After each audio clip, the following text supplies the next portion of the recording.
Magandang umaga po sa lahat. Good morning po. Samahan niyo po ako sa pagbasa po ng salita ng Panginoon sa 2 John chapter 2, verses 1 to 11.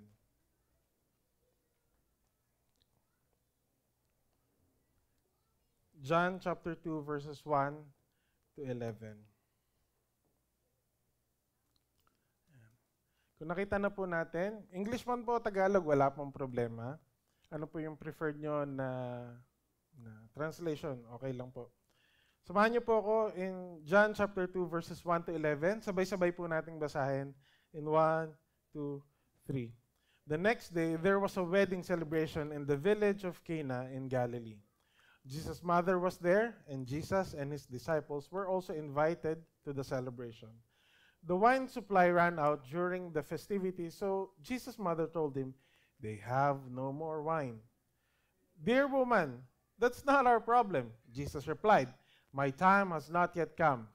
Ito ang ganda. Sa verse 5 po ang sabi, but his mother told the servants, "Do whatever he tells you." Standing nearby were 6 stone water jars used for Jewish ceremonial washing. Each could hold 20 to 30 gallons. Jesus told the servants, "Fill the jars with water." When the jars had been filled, he said, "Now dip some out and take it to the master of ceremonies."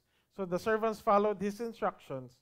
When the master of ceremonies tasted the water that was now wine, not knowing where it had come from, though of course the servants knew, he called the bridegroom over. "A host always serves the best wine first," he said. "Then when everyone has had a lot of drink, he brings out the less expensive wine. But you have kept the best until now." Verse 11 po, this miraculous sign at Cana in Galilee was the first time Jesus revealed His glory, and His disciples believed in Him. Ang Diyos po magpala sa pagkabasa ng Kanyang buhay at banal na salita. Bago po tayo maupo, pwede niyo po bang tingnan yung katabi niyo, kamayan mo? Sabi mo, congratulations, ang pogi mo. Kaya, congratulations, ang ganda mo.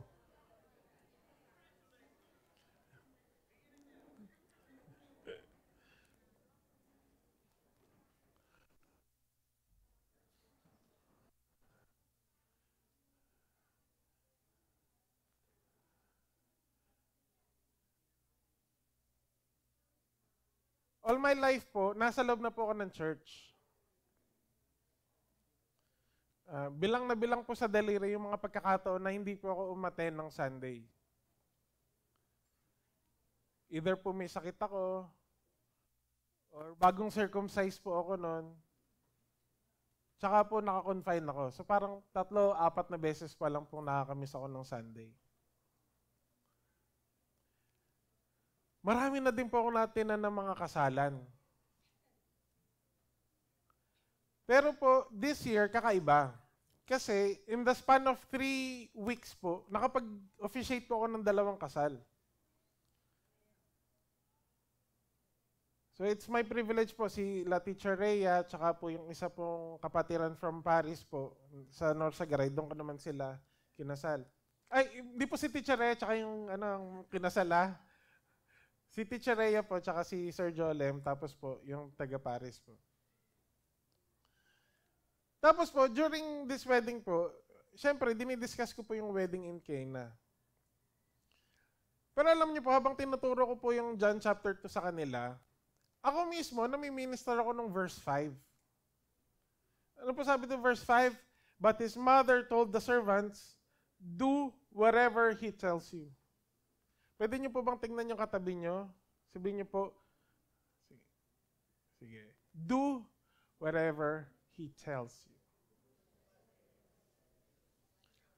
So kahit anong sabihin niya, gagawin ko. Kaya niyo po bang sabihin yon? Kaya po ba nating i-claim yon? Kung ano man ang ipag-uutos sa akin ng Panginoon, gagawin ko. Sige nga. Sino po yung sabing kaya niyang gawin lahat ng utos ng Lord sa kanya? Mahina na. Wala na. Susubukin ko pa lang Ulit nga po, sino po yung magsabi na kaya niyang sundin yung papagawa sa kanya ni Lord? Whatever God tells him or her, gagawin niya. Taas po kamay. Ayoko na, hindi ko natuturo to. Ay, hindi nyo pala gagawin eh. Sino po ang sabi, ano man ang sabihin ni Lord, gagawin ko.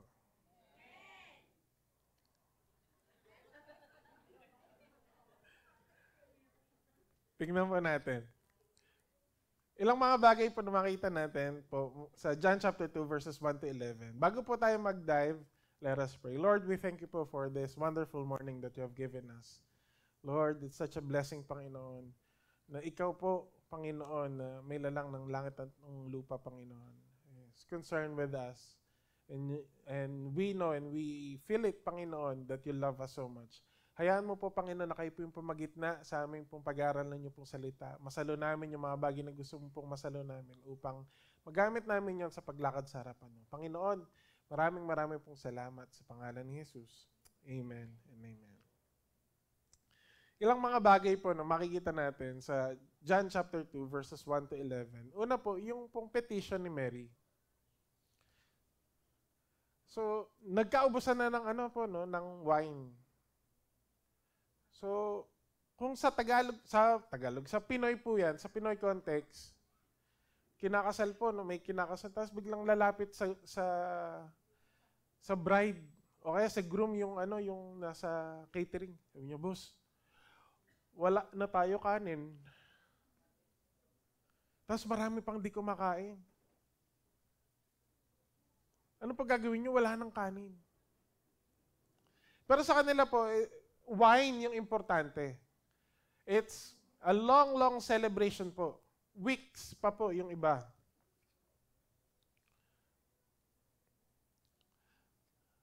Tapos si Mary po, nakita niya, wala na, ubos na. Ubos na po yung wine.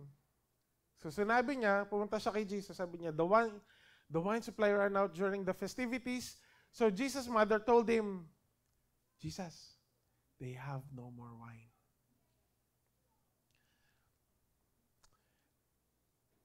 Sa mga mahal niyo po sa buhay, paano kayo nangihingi na hindi kayo nangihingi? Nagpaparinig, di ba?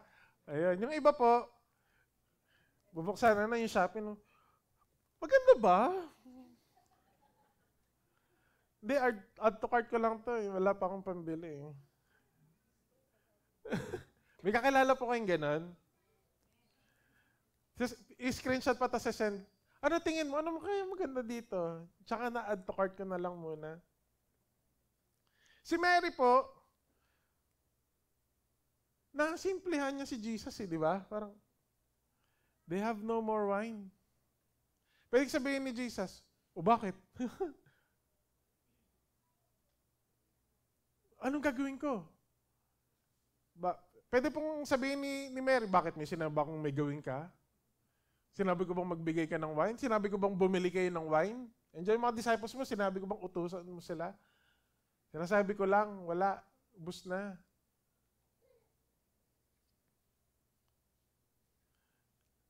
Pero po, nag-gets ni Jesus na si Mary gusto niyang may gawin si Jesus. Tama po ba?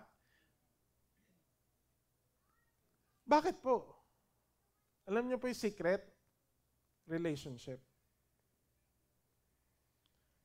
Wala nang masyadong palabok na kailangan.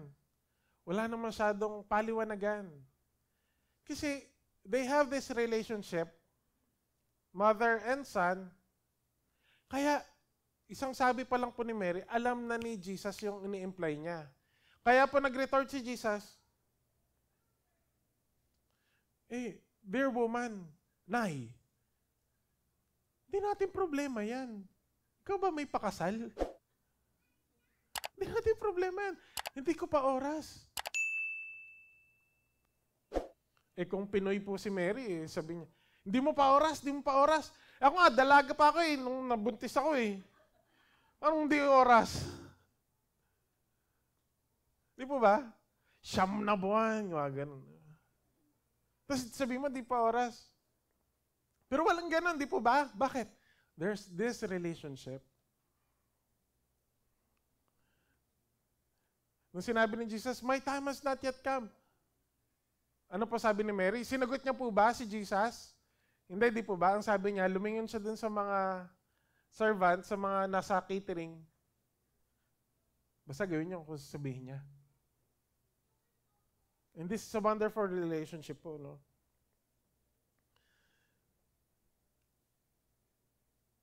Sanay po kasi tayo na pag nakakita tayo sa Biblia na nanghihingi sa Panginoon, it's always coming from a child of God papunta sa kanyang Heavenly Father. Tama po ba? Lagi natin nakikita from a servant to his master, from the disciple to the discipler, to the master, to the teacher. Pero yung position of asking something from the Lord, from a nanay papunta doon sa anak. Iba po maglambing mga nanay, di po ba? Tama po ba?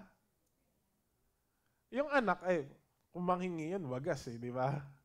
Kala mo may patago. Pero ang mga nanay, pag nanghingi, may lambing Tama po ba? Sino po dito yung nanay niya, maraming lambing? Amen na. Nak, baka naman sa mag-day off ka pa. Ha? Pero po, this is a wonderful relationship that would entail po na isang sabi pa lang ni Mary, alam na kagad ni Jesus. Confident na po si Mary, may mangyayari doon sa petition niya. Bakit? Kilala niya si Jesus Alam niyo po, this wonderful petition po na ginawa, available po sa atin. Pwede niyo po bang tignan yung katabi niyo? Pwede ka rin namang manghingi sa Lord. Sa kabila naman po sabihin, pwede ka rin maglambing sa Kanya. Sige po, sabihin niyo. Ano pong kailangan? Relasyon sa Panginoon. Okay po? Relasyon, kailangan kilala mo si Lord. Kilala ka niya. At meron kayong relasyon. Araw-araw kayong nag-uusap. Araw-araw niyo po siyang hinahanap. Kaya po, through the problem po, through the scarcity nung supply, may miracle na nangyari. Bakit? May relationship So ano po yung una natin? The petition. Pangalawa po, yung proseso, no? Yung pag-breakthrough. Wala wala nang wine, pero Jesus did something. A breakthrough occurred. Sabi po sa verse 5, but his mother told the servants, do whatever he tells you. Pwede niyo po bang tignan yung katabi niyo? Sabihin niyo po, do whatever he tells you. Tagalogin po natin. Sige po, tingnan niyo ulit sa mata sa mata yung katabi niyo. Tagalogin natin Pag sinabi niya, okay. Sinong niya? Ni Jesus. Pag sinabi ni Jesus, gawin mo. Okay? Question po. Si Jesus po, di po ba? Si Mary, si Jesus, siya kay mga disciples niya, nasa wedding na. Di po ba sa verse 1? Meron pong wedding sa Cana, tapos nandun na si Mary, si Jesus, yung disciples si Jesus. Tama po? Okay. It is safe to assume po na pagdating nila doon, meron pang wine. Nakita po nila, nasaksihan ni Mary na paubos na yung wine. Ang tanong po, bakit nung hindi pa ubos yung wine, hindi pa nila ginawa ng paraan? Ba't hindi pa nagsabi kay Jesus? Nandun naman na si Jesus.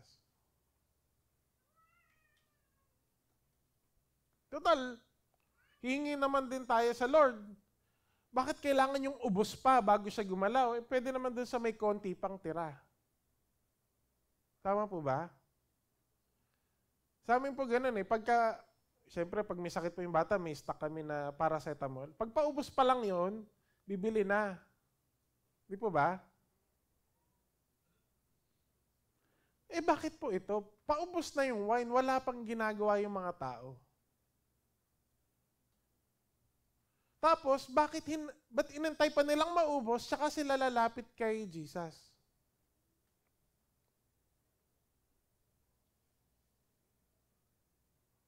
Di po ba yan din yung tanong eh? Bakit po si Jesus, inantay niya pa na malibing si Lazarus bago niya puntahan?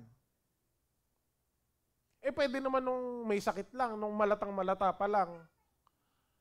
Hindi nung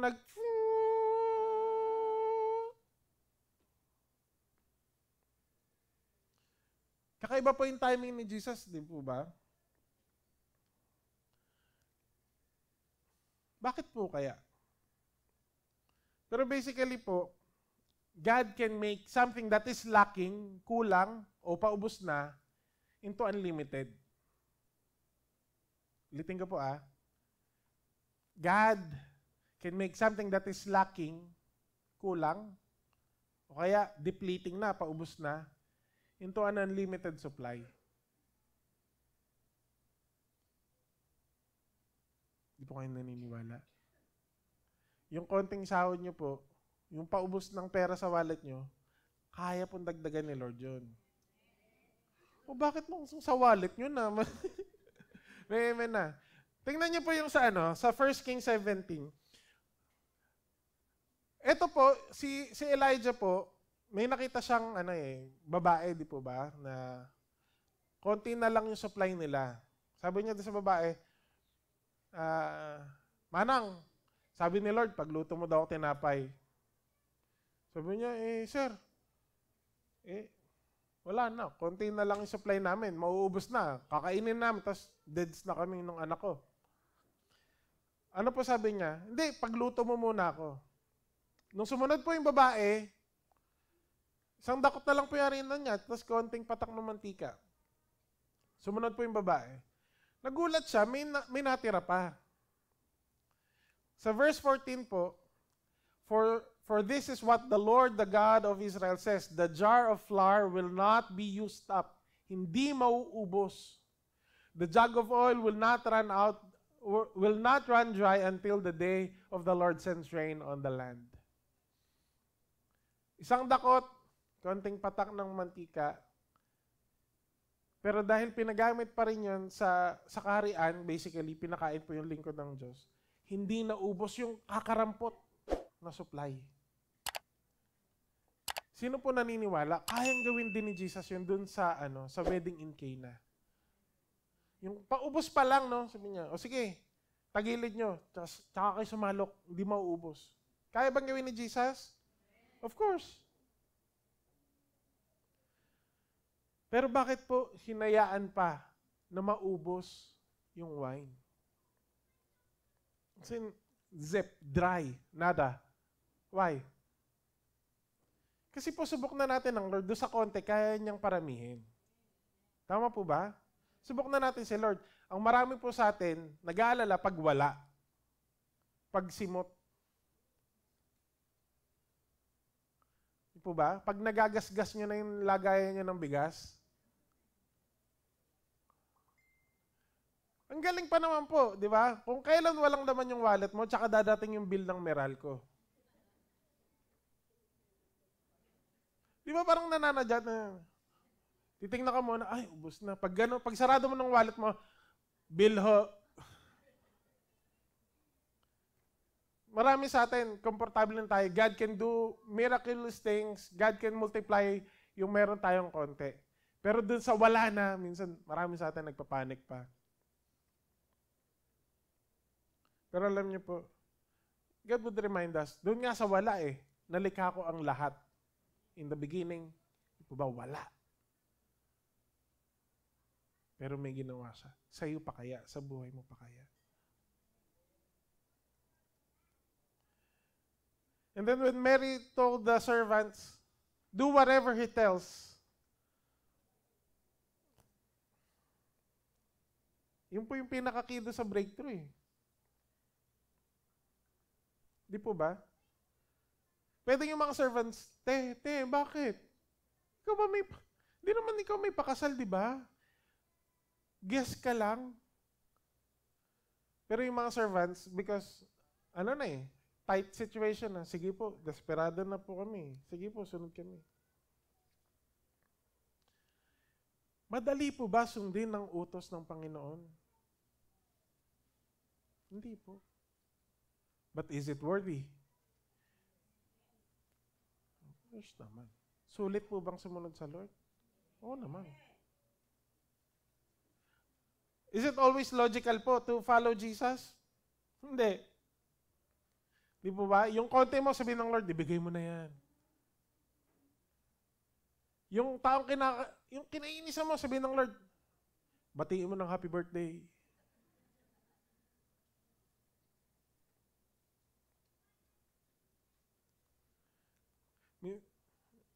Minsan no, yung utos ni Lord doesn't make sense.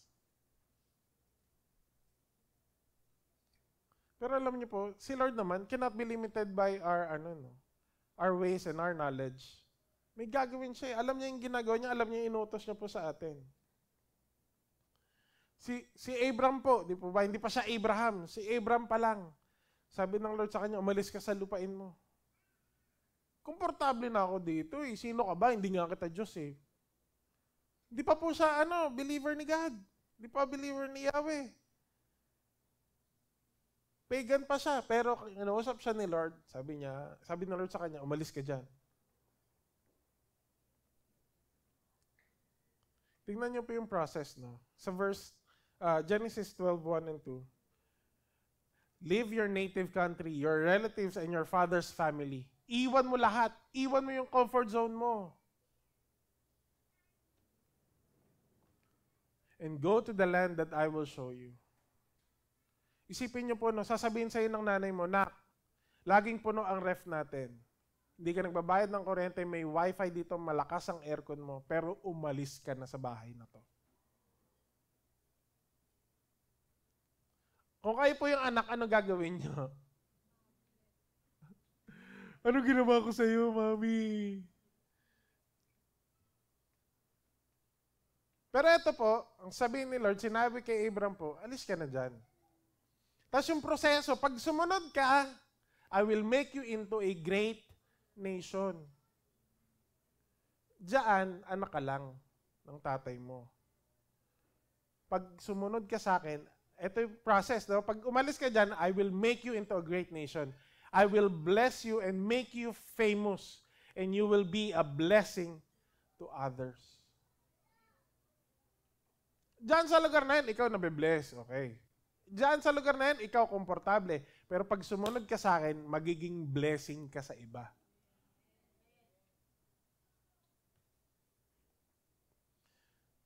God will bless you wherever you are. Pero alam niyo po, the fullness of the blessing of God is found after you obey His commands. Ulitin ko po kahit nasan man po tayo, ibe-bless pa rin tayo ni Lord. Okay? Pero alam niyo po, saan makikita yung kabuuan at kasaganaan ng biyaya po ng Panginoon, ng pagpapala ni Lord? Saan po makikita? Makikita yung pagkatapos mong sumunod. Nandun yung kabuuan ng pagpapala ng Panginoon. Gusto niyo po ba ng ambon o gusto niyo po yung talagang rumaragasang pagpapala? Kung nasa ngayon, ambon pa lang yan. Pag sumunod ka, nandun yung rumaragasang pagpapala. Okay po? Ano po yung una natin? The petition. Pangalawa po, the process. Yung pangatlo po, ano yung naging resulta? The product. After the miraculous sign, verse 11 po, the miraculous sign at Cana in Galilee was the first time Jesus revealed His glory, and His disciples believed in Him.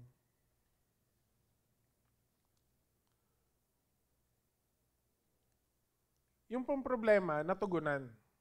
Tama po ba? The water into wine. Walang wine, eto na, meron na.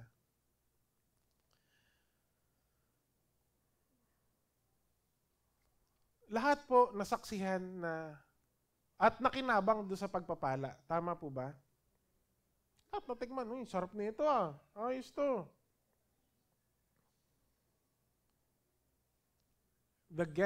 The master of ceremonies appreciated the wine, but never appreciated Jesus. Ulitin ko po lahat sila beneficiary nung pagpapala at nung himala ni Lord. Na-appreciate nila yung blessing, yung wine. Pero the guests, the master of ceremonies, did not appreciate Jesus, the miracle maker. Na-appreciate nila yung blessing, pero hindi nagbigay ng blessing.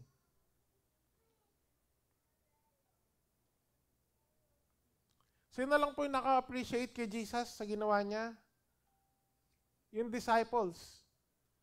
Tsaka po yung mga servants.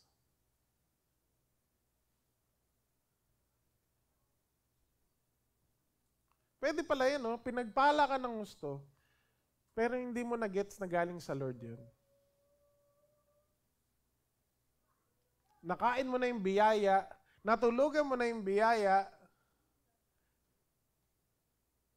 pero hindi mo na intindihan na galing sa Lord yun.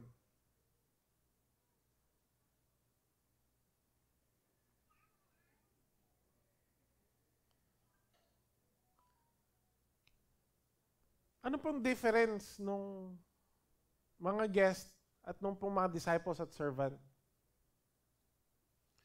Parehas naman nilang natikman yung pong miracle ni Jesus. Literally, di ba? Tikman nila yung wine eh. Anong difference nila? Yung salita pong encounter.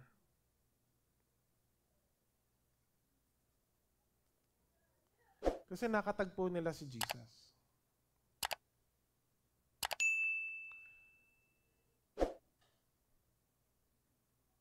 Yung mga servants po, they were amazed. They were astounded by tubig to kanina eh.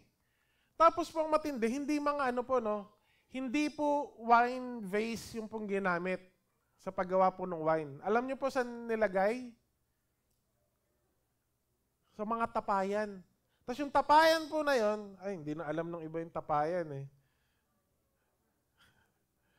Banga na lang. Hindi nila alam yung tapayan. Masarap po yung mga tubig sa tapayan. Yun ang malupit na ref ng mga Pilipino nung araw po. Pero po yung jar na ginamit doon, hindi po yun pang inumin. Hindi po yun pang wine. Alam niyo po para saan?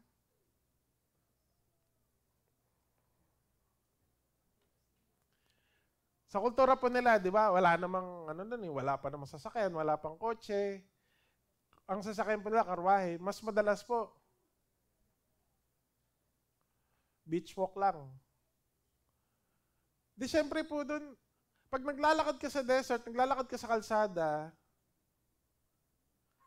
nagkakaroon ka ng instant na medyas, yung hanggang dito medyas. Yung mga naglalaro ng basketball sa lupaan, alam yun eh, yung hanggang dito yung kung hanggang saan natapos yung short mo, hanggang doon yung medyas mo. Tapos maghuhugas po sila bago pumasok. Yung ubos na wala ng tubig na mga tapayan, yun yung ginamit nila. Low class. Yung pwedeng mabasag. They had no value. Pero out of that, yung mga servants, namanga sila, parang pampira to ah. Mula sa walang value, magiging lalagyan ng masarap na wine. Yung mga disciples po, they believed in Him, in Jesus. Disciple na sila, tagasunod na sila, disciple na ni Lord, pero dahil doon sa ginawa ni Lord, naniwala sila. Yung mga tao po, nainom na, nalasing na't lahat, pero hindi man lang sila nakapag-thank you sa Lord. Bakit po? There was no encounter with Jesus. There was no personal encounter with Jesus.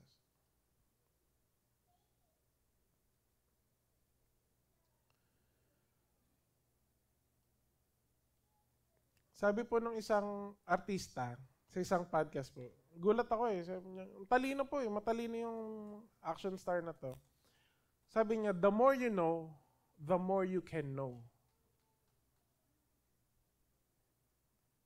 Ulitin ko pa, the more you know, the more you can know. Pag may natutunan ka na gets mo na, mas kaya mo pang maintindihan pa yung iba. The more that we are exposed to Jesus, mas nagigets natin itong mga bagay na to ay galing sa Lord, ito ay galing sa kung saan man. Yung difference po nila, alam ng mga disciples sino yung gumawa ng wine. Yung mga servants, alam nila saan nilagay, ano yung proseso, ano yung storya behind. Kaya nilang hangaan, kaya nilang maniwala, kaya nilang sambahin si Jesus. But the guest po, because they had no encounter with Jesus, ordinary guest lang tingin nila kay Jesus, walang appreciation. Kaya po pag may kakilala kayo na hindi sanay magpasalamat,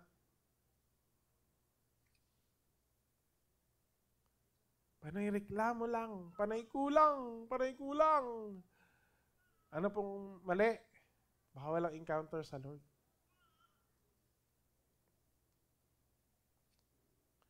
Alam niyo po, riches and promotions, blessings, expansion, will not make you believe in Jesus. Exaggerated po ba? Pinagpala ka na nga, hindi ka pa maniniwala sa Lord. Naniniwala po ba kayo? Kahit payamanin kayo ng Lord, kung wala kayong tiwala sa Lord, di kayo maniniwala sa Lord. Ano po example natin?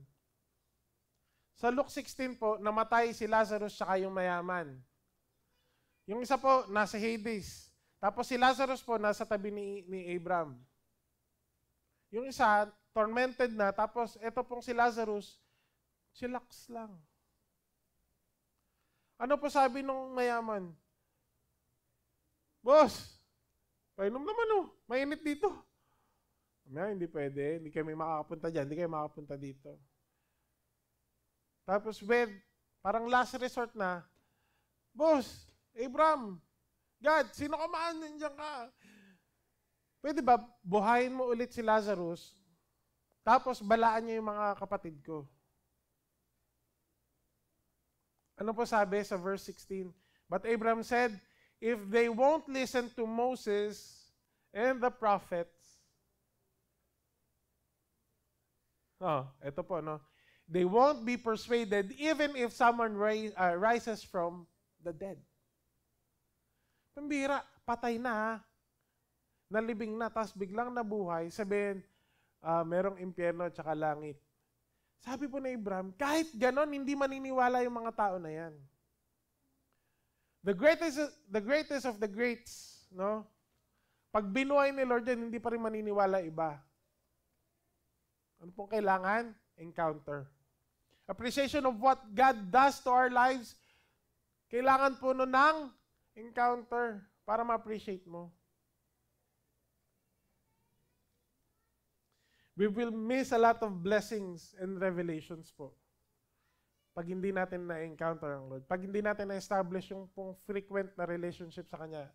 Daily encounter with Him.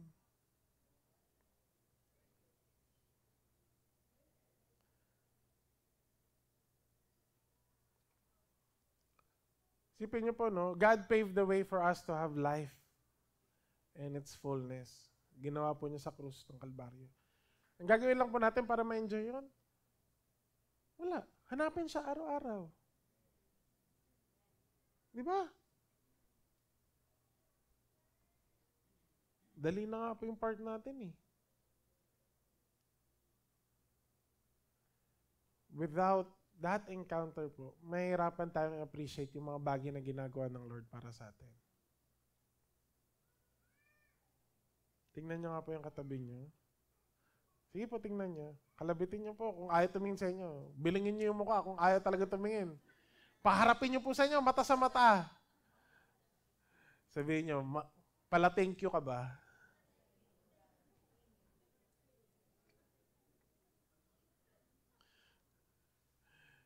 Before we close po,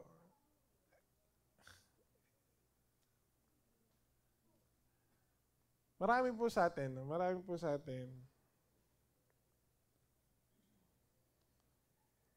na-appreciate yung story because of the because of the problems that was met.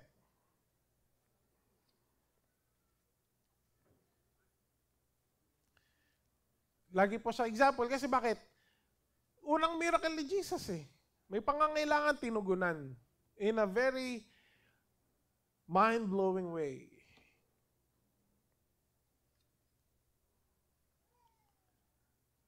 Pero po ito yung hindi na-appreciate ng marami. Marami po sa atin kumakausap kay Jesus, nananalangin pag may problema, may kakulangan na. Pero yung couple po na kinasal, inimbita si Jesus.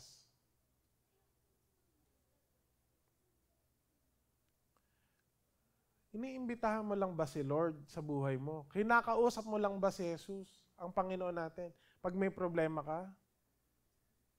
Ito pong couple na to, in their happiest day, inimbita nila si Jesus to be part of their lives.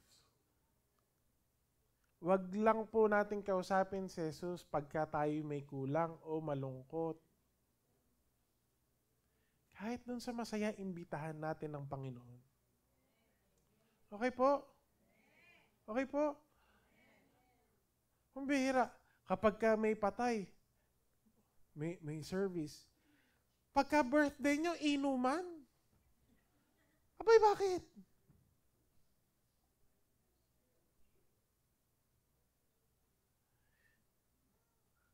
Pagka wala, todo pray, todo attend ng church, umatin pa ng prayer meeting, nagpa-fasting pa.